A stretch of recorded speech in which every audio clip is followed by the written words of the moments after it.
Bienvenidos. Hoy vamos a meternos de lleno en una de las obras fundamentales de la literatura en español, El Martín Fierro de José Hernández. Preparaos, porque esto no es solo un poema, es la historia de una injusticia, de una rebelión y sobre todo de la lucha de un hombre por sobrevivir. A ver, para entender de verdad la fuerza que tiene este poema, lo primero es preguntarse, ¿por qué lo escribió Hernández? ¿Qué estaba pasando en la Argentina de la época para que surgiera una obra como esta?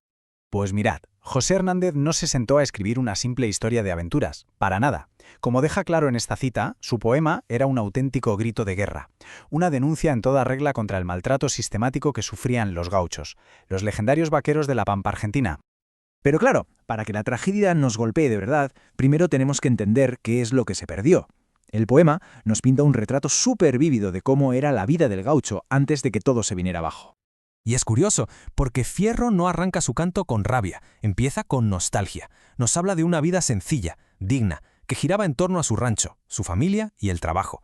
Un mundo con sus propias reglas, sí, pero un mundo de libertad. Básicamente, el paraíso que estaba a punto de perder. Fijaos en esa palabra, delicia. No es casual. Hernández nos pinta este mundo tan pacífico, tan ordenado, para que el impacto de lo que viene después sea mucho mayor. Es, literalmente, la calma que precede a la tempestad. Pues bien, la tormenta llega. Y vaya si llega, esa vida casi idílica de Fierro se acaba de un plumazo cuando el gobierno decide que los gauchos no son ciudadanos, sino más bien mano de obra barata que se puede usar y tirar. Imaginaos la escena. Fierro está en una pulpería, una especie de bar, y de repente aparece el juez de paz y se lo lleva a la fuerza. La excusa oficial, pues que había que defender la frontera de los indígenas, pero la realidad, la cruda realidad, era otra cosa muy distinta. Y que nadie piense que esto fue mala suerte, ¿eh? No. Era un sistema, un mecanismo perfectamente engrasado para explotar al gaucho. Como se ve aquí, todo era un ciclo de mentiras, de trabajos forzados y de violencia. Una trampa sin escapatoria. O sea, resumiendo, a Fierro ni le pagaban, ni le daban armas y encima le obligaban a currar en las tierras privadas del coronel. A ver, ¿eso es ser un soldado? Venga ya. En la práctica era un esclavo, atrapado por un sistema corrupto hasta la médula. Claro, después de años de aguantar este abuso, sin ver un duro y sin ninguna esperanza de volver a casa, Fierro explota, llega a su límite y toma la única decisión que le parece posible para recuperar su vida: desertar. Se convierte en un fugitivo. Pero el golpe más duro estaba por llegar. Cuando por fin vuelve a su hogar, no queda nada. Su familia ha desaparecido, su rancho está en ruinas. El mismo sistema que se suponía que debía proteger su vida, se la ha arrebatado por completo. Y es ahí, en ese preciso instante, cuando su dolor se convierte en pura rabia y jura ser más malo que una fiera. Y ese juramento, claro, es un punto de no retorno. Es el comienzo de su caída en desgracia. Despojado de todo, su furia lo empuja a vivir al margen de la ley, transformándolo de víctima a lo que llamaban un gaucho matrero, un paria que vive con sus propias normas. Convertido ya en un hombre buscado por la ley, el viaje de Fierro va a dar un giro de guión espectacular. Una noche, solo, en mitad de la pampa, ocurre algo que lo cambia todo. Oye el ruido de caballos. Es la policía, como la llama a él en el poema. Vienen a por él.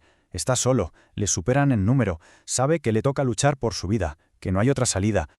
La situación es desesperada, es 1 contra 10 o más, pero lucha con la ferocidad de un animal acorralado del que ya no tiene absolutamente nada que perder. Y entonces, cuando todo parece perdido, pasa algo increíble. En mitad de la pelea, uno de los policías, el sargento Cruz, pega un grito. Dice que no va a consentir que se cometa el delito de matar a un hombre tan valiente. Se queda tan impresionado con el coraje de Fierro que se cambia de bando. Pensadlo un momento. El que representa la ley y el fuera de la ley, de repente luchando codo con codo. Son dos hombres que deberían ser enemigos mortales, pero se reconocen como iguales, como hermanos, porque ambos son víctimas del mismo sistema injusto. Es un momento brutal, que dice que la lealtad de verdad no es a un sistema corrupto, sino a la humanidad. Ahora son dos, pero siguen siendo fugitivos. Se enfrentan a una elección imposible. Si sus vidas en el mundo civilizado están destrozadas, ¿a dónde pueden ir? Pues toman la decisión más radical que uno se pueda imaginar. Su plan es abandonar la civilización. Y aquí viene la mayor ironía de todas. Deciden cruzar la frontera y buscar refugio entre los indígenas. Sí, con los mismos contra los que supuestamente habían enviado a luchar a Fierro. Es como decir, si vuestra civilización es esto, nos quedamos con la barbarie. La imagen final de esta primera parte del poema es demoledora. Cuando ya han cruzado la frontera, miran atrás por última vez, y a Fierro se le caen 2 lagrimones por la cara. Pero ojo, no son lágrimas de alegría, son lágrimas de dolor por el mundo que está perdiendo. Un mundo que lo ha traicionado, que lo ha expulsado, pero que muy en el fondo sigue siendo el suyo. Y así, el poema nos deja con esta pregunta. Una pregunta que nos lanza directamente a la cara. Si la sociedad que debería protegerte es la que te destruye, si ser un hombre libre es un delito, ¿dónde, diablos, está tu sitio? Es una reflexión sobre la justicia, la identidad y sobre qué demonios significa, de verdad, ser civilizado.